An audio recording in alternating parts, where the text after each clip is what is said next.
Field, they wanted me. Curtis Mayfield, Hard Times, here on Democracy Now!, democracynow.org, The War and Peace Report. I'm Mimi Goodman with Juan Gonzalez. Juan? Well, The Nation magazine has just published a major investigative report titled Katrina's Hidden Race War. The article examines how a group of white vigilantes in the predominantly white New Orleans neighborhood of Algiers Point shot at least 11 African-American men in the days after Hurricane Katrina. Local police have never conducted investigations into the shootings. The author of the article, A.C. Thompson, will join us in a few minutes, but first we turn to a video produced by the Nation Institute and Hidden Driver. It is narrated by A.C. Thompson and features interviews with some of the victims of the vigilante violence. When Hurricane Katrina ripped into New Orleans, most people tried to flee. In one neighborhood, however, a band of 15 to 30 people refused to evacuate. With the police department crippled, these people amassed weapons and began patrolling the streets. Before long, bullets began to fly. Over the past 18 months, I've interviewed figures on all sides of the gunfire. The gunmen, people who were shot and survived, and witnesses to the violence.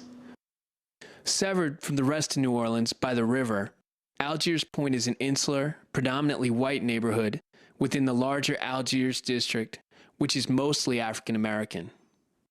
As word spread that Algiers Point was dry, desperate people fleeing flooded zip codes began headed toward the West Bank.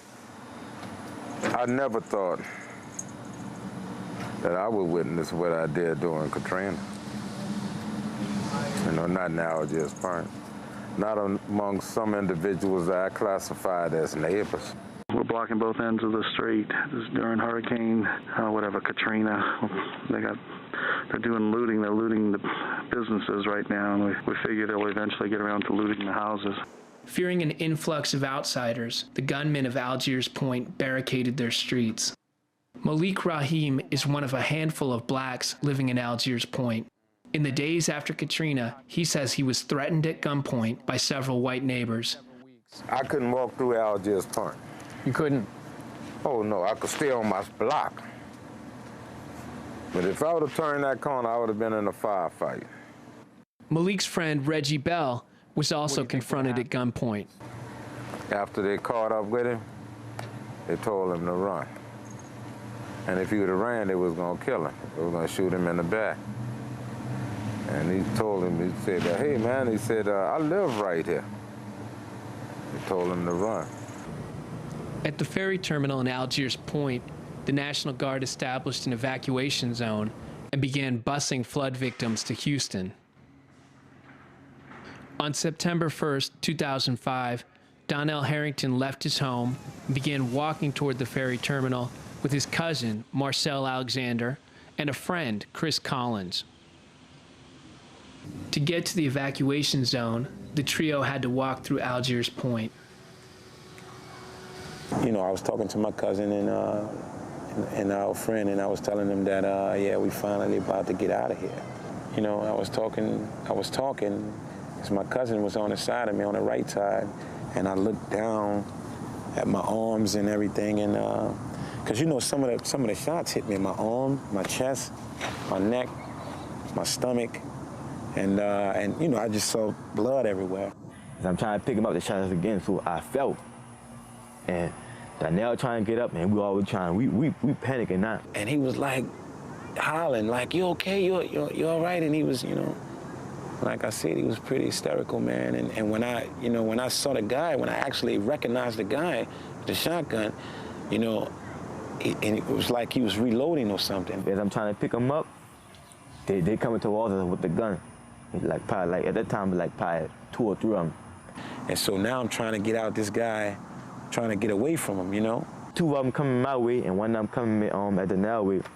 But the last I saw the nail, and I'm running, me and Chris running, and it was like, oh, we gonna get you niggas. I ran up into the corner, and they had these 2 guys in the car. They had these 2 white men in the car, an older white guy and another, you know, a younger white guy.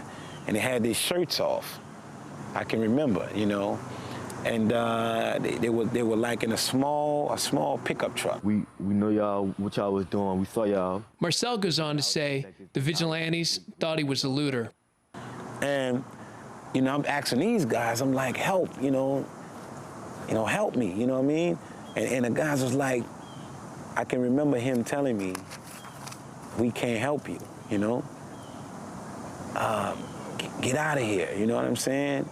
And one of the guys, one of them, I can remember one of them calling me a nigger, you know, get out of here, nigga. We can't help you, we liable to shoot you ourselves. That was the last thing I heard him say. Eventually, Harrington got help. A black neighbor drove him to the hospital, where doctors pulled 7 lead pellets out of his neck and repaired a large hole in his jugular vein, saving him from death.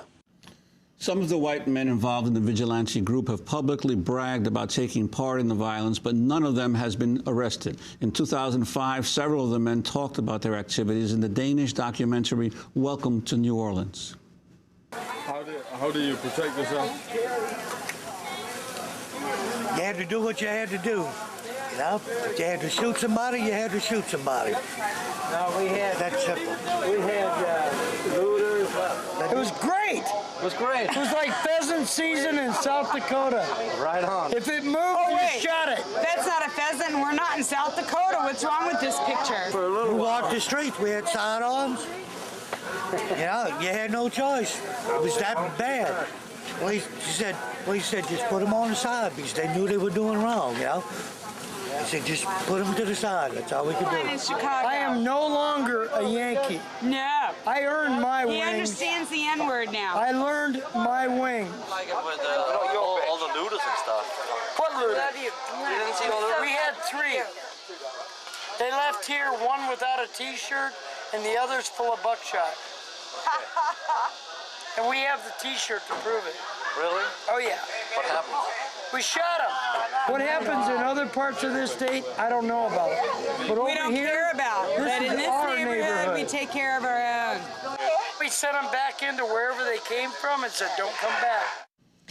That's from the Danish documentary Welcome to New Orleans. A.C. Thompson is with us here in our Firehouse studio in New York, the award-winning journalist on the staff of ProPublica. His article, Katrina's Hidden Race War, appears in The Nation magazine. His reporting on New Orleans was directed and underwritten by the investigative fund at the Nation Institute. ProPublica provided additional support, as did the Center for Investigative Reporting and New American Media. We're also joined by Donnell Harrington in New Orleans. He nearly died on September 1st, 2005, after being shot by a white vigilante while he was heading to an official evacuation site at the Algiers Point ferry terminal. I wanted to ask you, Donnell Harrington, as you watched the last clip from Welcome to New Orleans, what were your thoughts? What were your feelings? Donnell, are you there? Yeah, I'm here. Can you hear me? Yes, I can hear you now. Yeah, to answer your last question, you know, I felt pretty sad. It made me feel pretty sad. For me to even watch that particular clip, it was hard. I was heartbroken when I saw that. And Donnell, after you were shot, what was the response of authorities to what had happened to you? Did you try to get some action by police or authorities afterward? Actually, I did. Actually, I can remember one of the doctors saying we need to get some officers in that area, and that was the last I heard. But under my knowledge, I don't think that they ever did. And no one ever came to interview you about what had happened from the police department? No, You have been investigating this, A.C. Thompson, for over a year now. Katrina's Hidden Race War, saying, as everyone was talking about black looters, we're talking about white vigilantes terrorizing the black community. Lay out the scope of this. You know, what we did over the span of 18 months is we tried to recreate the history. We tried to go back and figure out exactly what happened in basically the 2 weeks after the storm hit. And so what I did is I tracked down people like Donnell Harrington. I tracked down people who admitted to being involved in the gunfire, the vigilantes themselves.